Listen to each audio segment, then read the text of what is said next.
ये कहानी एक गरीब मोची की है जिसने अपनी कला से जादुई जूते का निर्माण कर दिया। एक समय की बात है, एक शहर में एक मोची रहता था। वह सुबह से शाम तक अपने काम में लगा रहता था। उसे दुनियादारी से कोई लेना देना नहीं था। सड़क के किनारे छोटी सी जगह में वह अपना जीवन यापन करता था। उसे अपने काम में महारत हासिल की थी। एक से एक जूते बनाने के लिए शहर के लोग उसी के पास आते थे। एक बार वह अपने काम में लगा हुआ था, तभी एक सन्यासी अपने लिए जूते बनवाने का विचार लेकर उसके पास आया। उसके कपड़े फटे हुए थे और उसकी हालत भी अच्छी नहीं दिख रही थी। मोची ने सन्यासी से कहा, बाबा, जूतों के लिए चमड़ा तो आपको ही देना पड़ेगा, मेरे पास नहीं है। आप चमड़ा लाए हैं? सन्यासी ने एक पेड़ की छाल मोची को दे दी और कहा, तुम इसके जूते बनाओ। मोची ने जैसे ही पेड़ की छाल को स्पर्श किया, वह सोचने लगा कि यह तो चमड़े से भी मजबूत है। वह सन्यासी से पूछ बैठा, किस पेड़ की छाल है ये?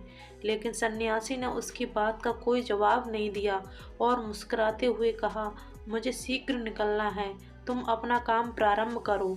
तभी मोची अपने कार्य में लग गया और कुछ घंटों की मेहनत के बाद मोची ने सन्यासी के लिए शानदार जूते बना देता है। मोची खुशी से सन्यासी को जूते पहनने के लिए बुलाता है। एक बार आवाज़ देने पर सन्यासी उसकी आवाज़ नहीं सुनते तो वह अपनी जगह से उठकर सड़क पर आकर यहाँ वहाँ देखने लगता है।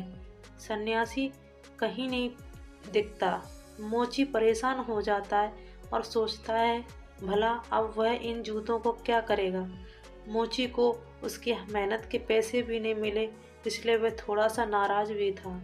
मोची ने सोचा, चलो शायद थोड़ी देर बाद सन्यासी बाबा आ ही जाएंगे। मोची को बैठे बैठे शाम हो गई, लेकिन सन्यासी वापस नहीं आए। मोची की दुकान बंद करने का समय हो गया था। तभी वह सोचता है, थोड़ा सब्जी ले आऊं, और वह वहीं जूते पहन लेता है जो उसने सन्यासी के लिए बनाए थे। और जैसे ही वह जूता पहनता है, अगले ही पल वह सब्जी मंडी में आकर खड़ा हो जाता है जहां आने की बात वह मन में सोच रहा था।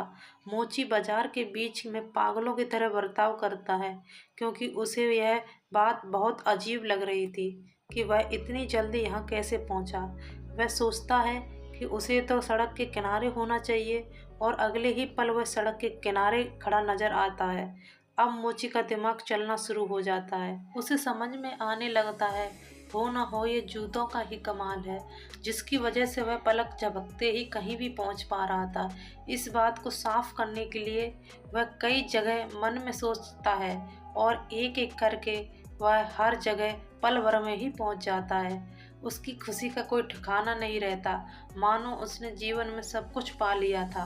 तभी मोची इच्छा करता है कि वह खूबसूरत घर में पहुंच जाए, और वह जूतों के चमत्कार से पलक झपकते ही वहां पहुंच जाता है।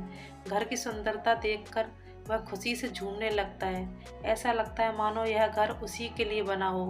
वह डाइनिंग टेबल पर रखे अखबार को उठाकर पढ़ने लगता है।